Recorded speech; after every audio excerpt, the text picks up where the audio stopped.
வணக்கம். நான் உங்க முத்துக்குமாரி. நம்ம சேனலை இப்போ தான் நீங்கள் ஃபர்ஸ்ட் டைம் பார்க்குறீங்க அப்படின்னா சப்ஸ்கிரைப் பண்ணிக்கோங்க. ஆல்னு ஒரு ஆப்ஷன் இருக்கும், அதை கொடுத்துக்கோங்க. பெல் ஐக்கனையும் ப்ரெஸ் பண்ணிக்கோங்க.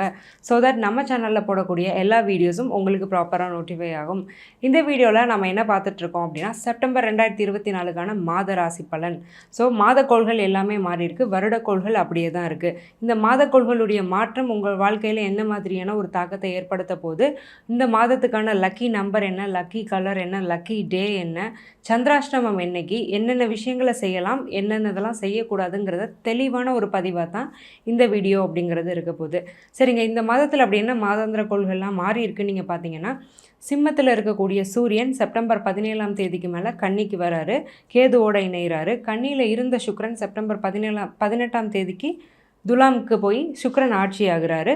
புதன் சிம்மத்தில் இருக்க, செவ்வாய் மிதுனத்தில் இருக்க, சந்திரன் கடகத்தில் இருக்க இந்த மாதம் பிறக்குது. மித்த வருடாந்திர கோள்கள்லாம் அதே இடத்துல இருக்குது. இப்படி ஒவ்வொரு ராசிக்காக நம்ம பார்த்துட்டு வரோம். அந்த வரிசையில் நாம் இப்போ பார்க்கக்கூடிய ராசி கடகம். காலபுருஷ தத்துவத்துக்கு 4வது ராசி, சந்திரனுடைய சொந்த வீடு, ஆட்சி வீடு. ஸோ மனோகரகனான சந்திரன் ஆட்சி செய்யக்கூடிய இடம் கடகம். ரொம்ப எமோஷ்னல் பர்சன்ஸ். ஸோ அப்போ இவங்களுக்கெல்லாம் அஷ்டம சனி, ஜென்ம சனிலாம் வரும்போது ரொம்பவே கலங்கி போவாங்க. ஸோ பொதுவாகவே அஷ்டம சனியில் பொருள் விரயம் தான் அதிகமாக ஆகும்பாங்க. பட் இந்த கடகராசிக்காரங்களுக்கு மட்டும் பொருளோடு சேர்ந்து மன விரயமும் ஆகும். ஸோ ஏன்னா இவங்க ஒரு விஷயத்தை கொடுத்தாலே அன்போடு தான் கொடுப்பாங்க, கணக்கு பார்த்து கொடுக்க மாட்டாங்க. பட் அதே பண விஷயத்தில் இவங்க அடி வாங்கும்போது மனசும் சேர்ந்து கலங்கும். அதை தான் இந்த கடகராசிக்காரங்க இப்போ ஒரு 1.5 வருஷமாகவே ஃபேஸ் பண்ணிகிட்ருக்கீங்க. பட் கவலைப்படாதீங்க, ஒரு 1.25 வருஷம் கழிஞ்சிருச்சு. இன்னும் மார்ச் 2025 வரைக்கும் தான். இன்ஃபேக்ட் சொல்லணும்னா அஷ்டம சனிலேருந்து கடகராசிக்காரங்க வெளியில் வந்துட்டு தான் இருக்கீங்கன்னு சொல்லணும். ஏன்னா மனசு நல்லா பக்குவப்பட்டுருச்சு. எந்த விஷயத்தை எப்படி செஞ்சால் எங்கே நம்ம நிம்மதியாக இருக்கலாங்கிறது புரிஞ்சிருச்சு. ஒவ்வொருத்தர்கிட்டையும் எப்படி நடந்துக்கணும் அப்படிங்கிறது தெளிவாக புரிஞ்சிருச்சு. அதுக்கு தகுந்த மாதிரி நீங்கள் நடக்கவும் ஆரம்பிச்சிட்டிங்க. ஸோ மனசை நல்லா பக்குவப்படுத்திட்டாரு ஜென்ம சனி, அஷ்டம சனி. சரி, இப்போ இந்த செப்டம்பர் மாதம் கடகராசிக்கு எப்படி இருக்க போகுது, ஒவ்வொரு செக்டாருக்காக எப்படி இருக்க போகுது அப்படிங்கிறத பார்த்துடலாம். பிஸ்னஸ் பீப்புளாக இருக்கீங்களா, கடகராசியில் பிறந்துட்டு எப்படி இருக்க போகுது? குரு 11 கண்டிப்பாக பிஸ்னஸ் பீப்புளுக்கு நல்ல லாபம் தான். ஏன்னா லாபஸ்தானம்ங்கிறது ரொம்ப நல்லா இருக்குது. ஸோ அந்த லாபத்தை நீங்கள் எதில் முதலீடு செய்கிறீங்க, அந்த லாபம் உங்கள் கையில் இருக்குதா வெளியில் போகுதாங்கிறதுல தான் அஷ்டம சனி செக் வைப்பார்.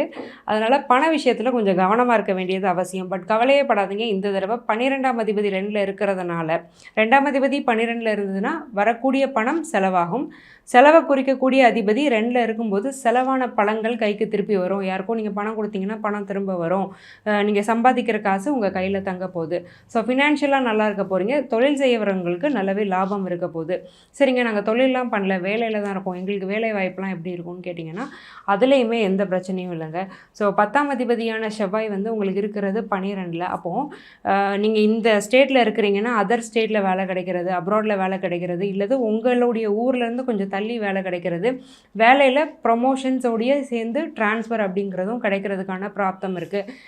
பட் டெம்பரவரியாக உங்களுக்கு உங்கள் இடத்த விட்டு போக இஷ்டம் இல்லை அப்படின்னாலும் இந்த ஒரு சேஞ்சை நீங்கள் எடுத்துக்கிறது நல்லது. ஏன்னா உங்களை தள்ளி கொண்டு போய் நல்லா தான் வைக்க போகுது. என்னதான் இருந்தாலும் செவ்வாய் உங்களுக்கு ராஜயோக அதிபதி. ஸோ உங்களை டிஸ்டன்ஸில் தள்ளி கொண்டு போனாலும் இந்த செவ்வாய் உங்களை யோகமாக தான் வைக்க போகிறாரு. அதில் எந்த பிரச்சனையுமே இல்லை. சரி, ஓகேங்க. மேரேஜ் லைஃப் எங்களுக்கு எப்படி இருக்க போகுது? 7ஆம் அதிபதி சனி தான் ஆல்ரெடி 8ல் இருக்கிறாரு.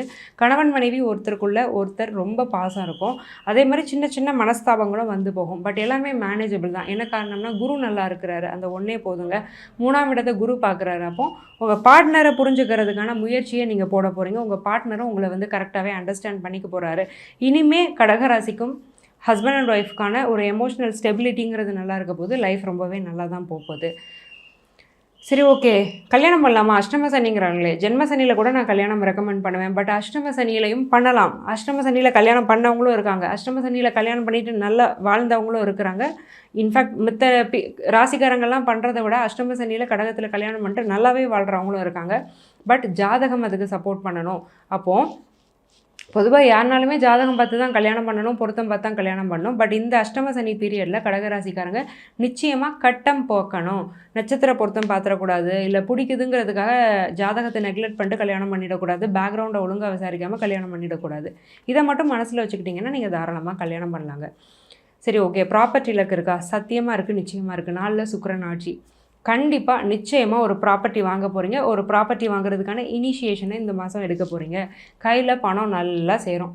4ல் 4ஆம் அதிபதி ஆட்சி. இவ்வளோ நாள் சேரலை, அதுக்கு சேர்த்து வச்சு இந்த மாதத்துலேருந்து சேரப்போகுது. செப்டம்பர்லேருந்து தொழிலும் இம்ப்ரூவ் ஆக போகுது.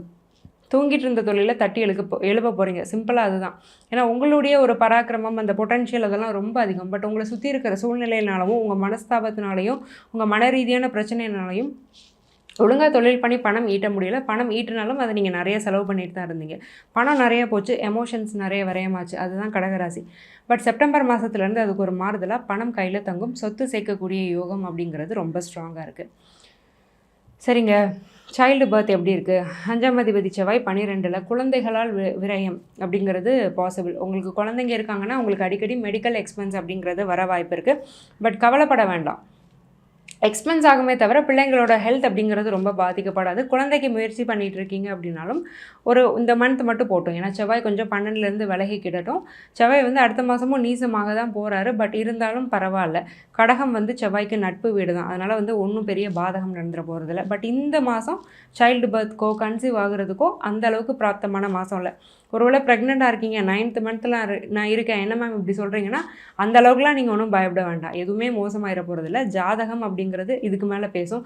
இன்னொன்று இந்த கரு ஜனிச்ச டைம் ரொம்ப நல்லாயிருக்கும் பட்சத்தில் இதெல்லாம் ஒன்றும் பெரிய பிரச்சனை இல்லை. அதனால் ஒன்றும் ஸ்ட்ரெஸ் ஆகிக்க வேணாம். சரி, ஓகே. ஸ்டடீஸ் எப்படி இருக்கும் எங்களுக்கு, நாங்கள் எப்படி படிப்போம் அப்படின்னா, 4ல் சுக்கிரன் ஆட்சி.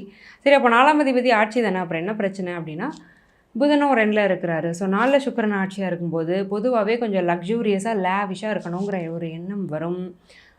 சினிமா, டான்ஸ், மியூசிக், இல்லை கொஞ்சம் தூரம் ட்ராவல் பண்ணுறது, எங்கேயாவது போயிட்டு வர்றது, இந்த மாதிரியான விஷயங்கள்லாம் மனசு போகும். சின்ன குழந்தைங்களா இருக்காது. வயசுக்கு மீறின விஷயங்களை தெரிஞ்சுக்கிறதுக்கான ஒரு ஆர்வத்தை பிள்ளைங்களுக்குள்ள இந்த சுக்கிரன் 4ஆம் இடத்துல இருக்கிறது தூண்டிவிடும். அப்போ சின்ன குழந்தைங்களாக இருந்தாலும் சரி, டீனேஜ் குழந்தைங்களாக இருந்தாலும் சரி, கடகராசி குழந்தைங்களை நீங்கள் வச்சுருக்கிறீங்கன்னா எலக்ட்ரானிக் கேட்ஜெட்ஸான மொபைல், டேப் இதெல்லாம் கையில் கொடுக்கும்போது கொஞ்சம் கவனமாக வச்சுக்கோங்க. என்ன பார்க்குறாங்க அப்படிங்கிறத கொஞ்சம் மானிட்டர் பண்ணிக்கோங்க. ஸ்டடீஸில் சின்ன ஒரு கான்சன்ட்ரேஷன் மிஸ் ஆகும். பட் மேஜராக ஒன்றும் பிரச்சனை கிடையாது. நல்லாவே படித்து கிளியர் பண்ணிடுவாங்க. காம்படிட்டிவ் எக்ஸாம்ஸ்லாம் கிளியர் பண்ணக்கூடிய பிராப்தம் இருக்கா அப்படின்னா, சூரியன் கேது சேர்க்கை. படிப்பில் கொஞ்சம் கான்சன்ட்ரேஷன் வேணும். நான் சொன்ன மாதிரி கண்டிப்பாக கான்சன்ட்ரேஷன் வேணும். இந்த மாதம் அந்த அளவுக்கு ஸ்ட்ராங்கான சான்சஸ் இல்லை. இருந்தாலுமே எந்த காம்படிட்டிவ் ஸ்டூடெண்ட்ஸாக இருக்கட்டும், ஒரு 5 வருஷம் 10 வருஷம் படித்து எக்ஸாம் கிளியர் பண்ணி கவர்மெண்ட் வேலைக்கு போனவங்கெல்லாம் இருக்கிறாங்க. அதே மாதிரி இந்த மாதமும் ஒரு கற்றுக்கக்கூடிய மாதம். இதில் நம்ம தப்பை திருத்திக்கிட்டு நல்லா படிக்கலாம். ஸோ நல்லா படிங்க, எஃபோர்ட்ஸ் போடுங்க. ஃப்யூச்சரில் கண்டிப்பாக செலெக்ஷன் அப்படிங்கிறது ஸ்ட்ராங்காக இருக்குது. சரிங்க, எங்களுடைய லக்கி நம்பர் என்ன அப்படின்னு கேட்டிங்கன்னா, உங்களுடைய லக்கி நம்பர் இந்த செப்டம்பர் மாதத்துக்கு 1. உங்களுடைய லக்கி கலர் ஆரஞ்ச். உங்களுடைய லக்கி டே சண்டே. சரி, சந்திராஷ்டமம் எங்களுக்கு எப்போ வருது அப்படின்னு நீங்கள் கேட்டிங்கன்னா, 16/9/2024 ஏர்லி மார்னிங்லேருந்து 18/9/2024 ஏர்லி மார்னிங் வரைக்கும் சந்திராஷ்டமம் இருக்குது. இந்த சந்திராஷ்டம நாட்களில் தேவையில்லாத அலைச்சல் அப்படிங்கிறத குறைச்சிக்கோங்க. அதே மாதிரி தேவையில்லாத வாக்குவாதத்தில் ஈடுபடாதீங்க. எந்த ஒப்பந்தமும் பண்ணாதீங்க. இவ்வளோ நேரம் நம்ம பார்த்துட்டு இருந்தது வெறும் ஜென்ரல் ப்ரெடிக்ஷன்ஸ் தாங்க. உங்கள் ஜாதகத்துக்கான பிரத்யேகமான பலன் தெரியணும் அப்படின்னா கீழே கொடுத்துருக்க என்னுடைய நம்பருக்கு காண்டாக்ட் பண்ணி என்னுடைய அப்பாயின்மெண்ட் புக் பண்ணிக்கோங்க. நான் உங்களுக்கு ரொம்ப சிம்பிளான லைஃப் ஸ்டைல் ரெமடிஸ் தான் சஜஸ்ட் பண்ணுவேன். அதை ஃபாலோ பண்ணி பெனிஃபிட் ஆனவங்க நிறைய பேர். அந்த லைஃப் ஸ்டைல் ரெமடிஸ் எப்படி இருக்கும்னா, நீங்கள் அன்றாடம் வாழ்க்கையில் ஒரு ஆஃபீஸ் போகிற மாதிரி, ஸ்கூல் போகிற மாதிரி, சாப்பிட்றது, எக்ஸசைஸ் பண்ணுற மாதிரி பண்ணக்கூடிய ஒரு பரிகாரங்களாக தான் இருக்கும். அதை நீங்களும் பண்ணி பயனடையணும்னு நான் மனசார வேண்டிக்கிறேன். ஆல் த வெரி பெஸ்ட் கடகம். நன்றி, வணக்கம்.